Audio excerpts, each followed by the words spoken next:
Welcome to the RotD Deep Dive spoiler-filled discussion video on 1973's classic, The Legend of Hell House. Now, as you gathered from my review, I thought this was a classic. I had seen it when I was a teenager, scared the pants off of me. I really did like it. And ultimately, it scored fairly well on the review, the scoring system of the review. Not perfectly, certainly. It got a 73 out of 100 points. Respectable. But that's the point of the scoring system, is that it holds my judgment and objectivity into account.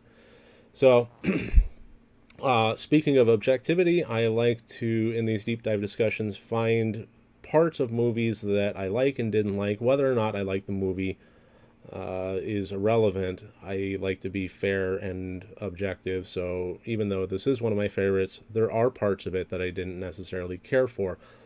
I think principally the parts that didn't work for me was the level of exposition that was involved, especially in regards to the nature of the psychic mediums that were occurring and that were displaying their talents.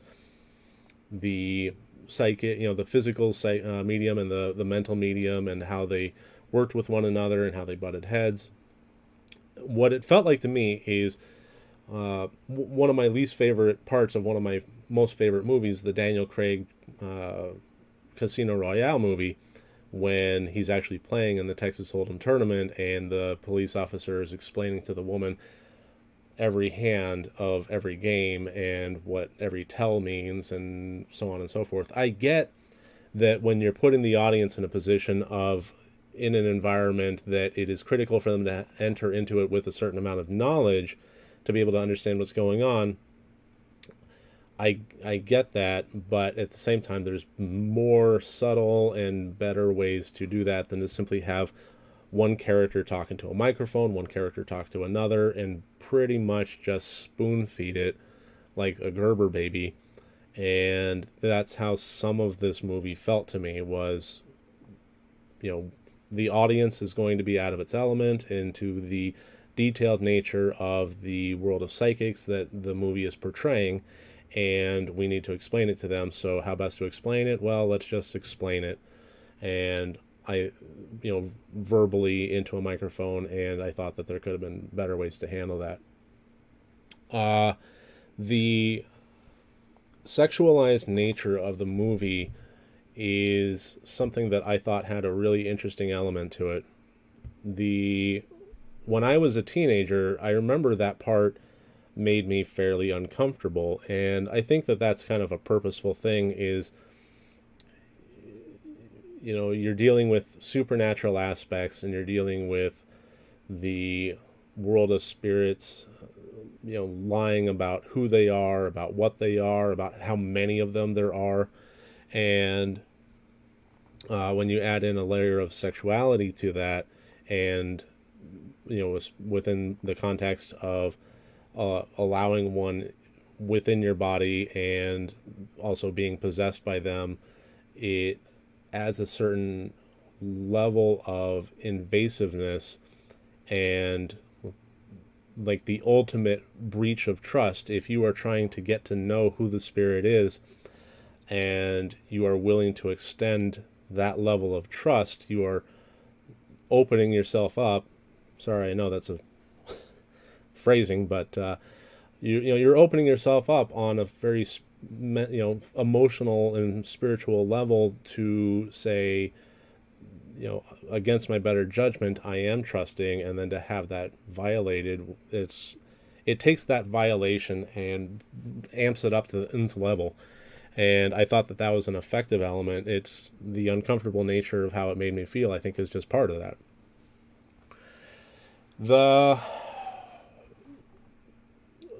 I want to address just the professor and the abrasiveness and the bullheadedness that he portrayed.